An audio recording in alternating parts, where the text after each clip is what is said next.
In India, the silver screen has been the go-to medium to tell stories to its some 1.42 billion people in more than 24 languages. Of late, there has been a slew of propaganda movies that have been created to bolster support for India's ruling party ahead of elections.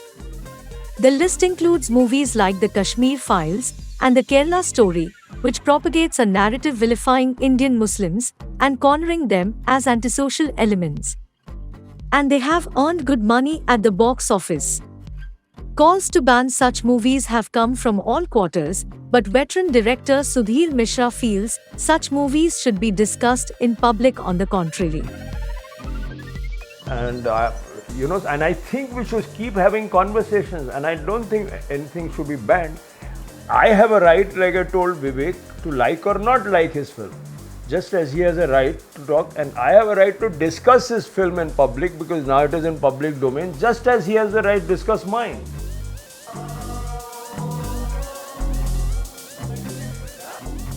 The release of The Kerala Story in May 2023 was mired in controversies, including coinciding with the elections in the southern state of Karnataka. Even Prime Minister Narendra Modi endorsed the film during an election rally, while accusing the opposition Congress party of supporting terrorism tendencies. Critics said the low-budget movie taps into so-called love jihad conspiracies, where predatory Muslim men seduce Hindu women. The numbers projected in the movie was far from truth. Yeah, basically there are many, I have seen many trailers, many movies are coming out in the market, and especially they are all paid news, because I think so nowadays producer, director, they are making the propagandas to earn the public this thing, and also politicians and all, they are also following that pattern, so that basically people should more and more should be influenced with their parties or that this thing. So yes, there are paid news coming in the market. The filmmakers of The Kerala Story have since retracted the false claim that 32,000 Hindu and Christian women from mixed faith Kerala had been recruited by the Islamic State jihadist group. This was debunked by fact-checking website Alt News in a detailed report which concluded that there was no evidence to back the number. BJP members organized free screenings of the movie, which party spokesperson Gopal Krishna Agrawal said were part of a medium of communication but not official policy. In a bid to encourage viewers, to BJP-led state governments slashed the tax on tickets. ये सब mouthpiece है, जैसा वकील production आप वकील को पैसा दिया वो प्रोडक्शन प्रेजेंटेशन और लाइज है, वैसा ही चार्जशीट प्रोडक्शन प्रेजेंटेशन जो पैसा देते हैं उसके सरकार बोलते हैं वैसा ही चार्जशीट बनता है, पुलिस बनता है, उसके विरुद्ध जा नहीं सकते है कि नहीं. आप किसी के लिए काम कर रहे हैं, अभी ये वो देखेगा, वो एडिट कर देगा, तो ये क्या है, ये एक तरफी है.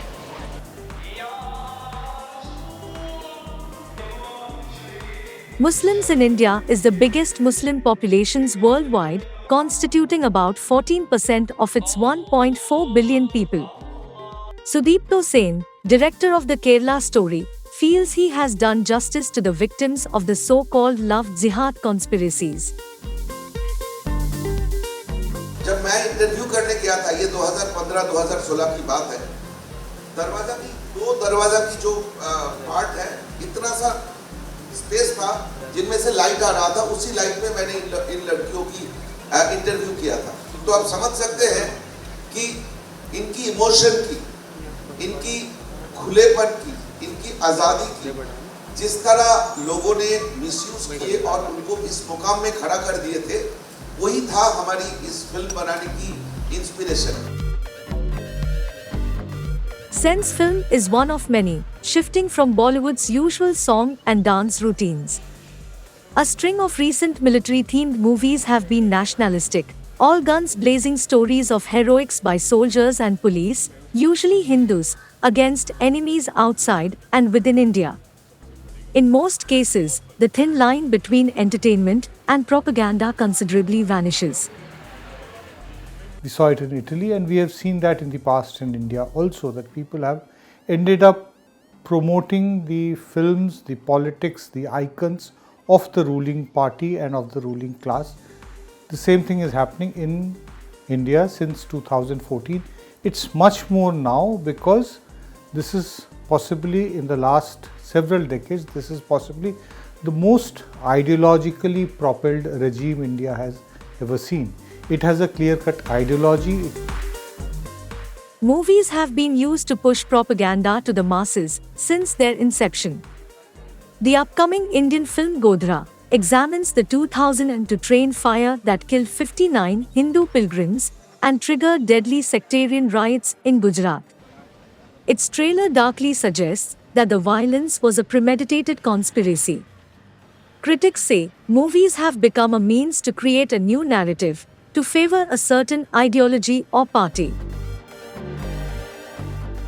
It becomes very important because they want to erase a certain narrative and then reinvent a new narrative. Create a similar kind of situation which they have done through the films like the Kashmir Files and the Kerala Files.